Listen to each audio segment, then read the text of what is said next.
صباح الفل عليكم، صباح السعادة، صباح الهنا يا رب. تعالوا بينا النهاردة نشوف احنا هناكل ايه. لما تكوني مش عارفة تعملي اكل ايه ومفرهدة ومش عايزة تدخلي المطبخ وتطولي في المطبخ، فاحنا جبنا لك حاجة يعني ايه، حاجة سريعة. فانا هنا جبت اهيت الطاسة بتاعتي دي وحطيت فيها شوية كده، شوية زيت تسخن بس شوية، وهننزل فيها بالكبد. دولت شوية كبد الجوانب بتوع الفراخ، انا بنبقى مجمعاهم كده عشان نعمل بيهم حاجة لوحدهم. تمام. وهيشوحهم كويس مع بعض. وفي الناحية التانية انا حاطة برضو شوية زيت في حلة، عشان كده ايه نازلة هنا بطماطم للمكرونة. دي طماطم على توم، على حسب كمية المكرونة اللي هتعمليها. اهي ده الطماطم بتاعتنا. ثواني معاكم.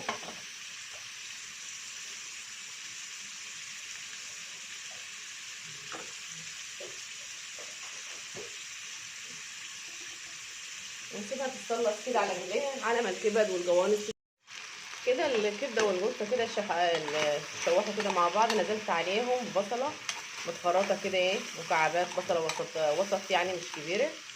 تمام. هننزل بقى عليهم تاني، يعني ايه، هنحط ورقتين لورا هنا، ورقتين لورا في الصلصه بتاعتنا. تمام. وهننزل هنا بنص معلقه فلفل اسود، وهنا كمان بنص معلقه.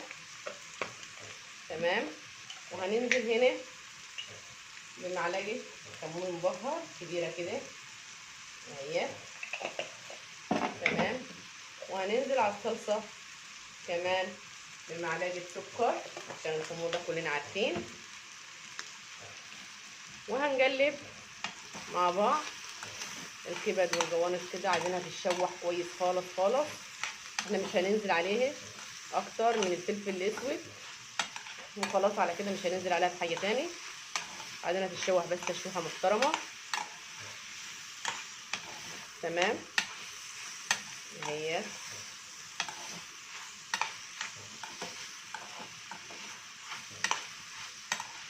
كده بسم الله ما شاء الله. كمان اللورة عشان تضيع الزفاره، والفلفل بيخلي ريحتها ايه تبان كده، وريحتها جميله. اللهم صل على النبي، حاجه جميله خالص. يا ريت لو وصلتوا معايا لحد هنا ما تنسونيش بلايك جميل وكومنت جميل كده زيكم، وما تنسوش تصلوا على النبي في التعليقات عشان يوصلكم كل جديد. كده خلاص اهو.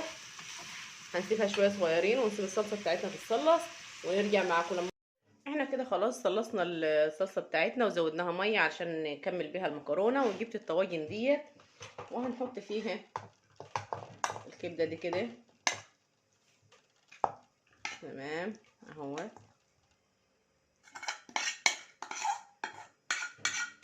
يعني هي بسم الله ما شاء الله ما خدتش وقت معانا خالص، والدنيا تمام.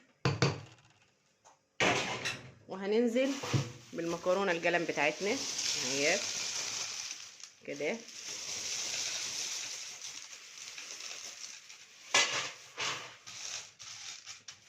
حلو كده خلاص. وانا هنا الصلصه بتاعتي ملحاها، هنزود بيها الطواجن المكرونه ديت. هنغطي المكرونه كلها بالصلصه ديت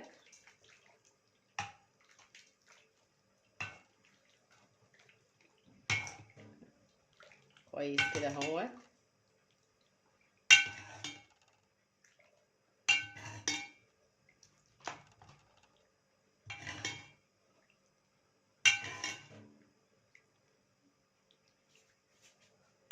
نشيل بس ورق اللورة ديت.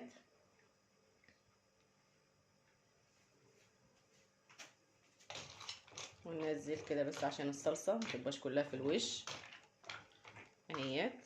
تمام.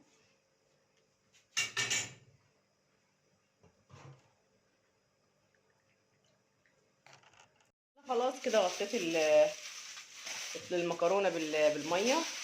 هنلفها كده نغطيها بالورق الفويل عشان ندخلها الفرن اهي. يبقى هتهيئ ماشي تمام جو كده.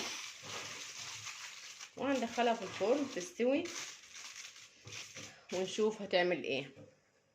انا معاكم طلعت الطواجن بتاعتي من الفرن اهوت، ما شاء الله هي كده استوت خالص اهي، ما شاء الله جميله وريحتها جميله خالص خالص اهي. نفضيها بقى كده. هنقلب ثواني. بسم الله.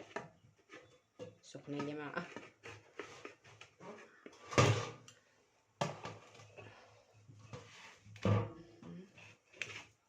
ده كده، وهنمسك التاني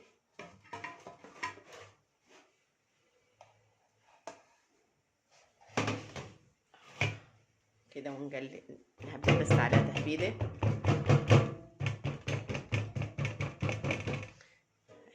بسم الله الرحمن الرحيم.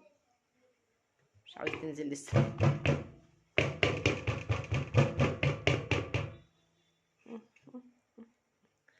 نسيب ده شويه. بسم الله ما شاء الله، اللهم صل على النبي. ده طالع اهي انقلبت تمام. رهيبه رهيبه يا جماعه، رهيبه. هنشوف ديت لسه اهي ما شاء الله كده تمام خالص اهوت. الريحه جميله جميله، والطعم بتاعها بتبقى جميله خالص، وما خدناش وقت فيها خالص. وبالنسبه كده لنا بنبقى مفرهدين في الحر ومش عايزين نطول في المطبخ، دي ما طولتش خالص وما خدتش اي وقت معانا خالص. ويا ريت تجربوها وتقولوا لي رايكم في كومنت جميل، وبالف هنا وشفا يا رب على قلوبكم.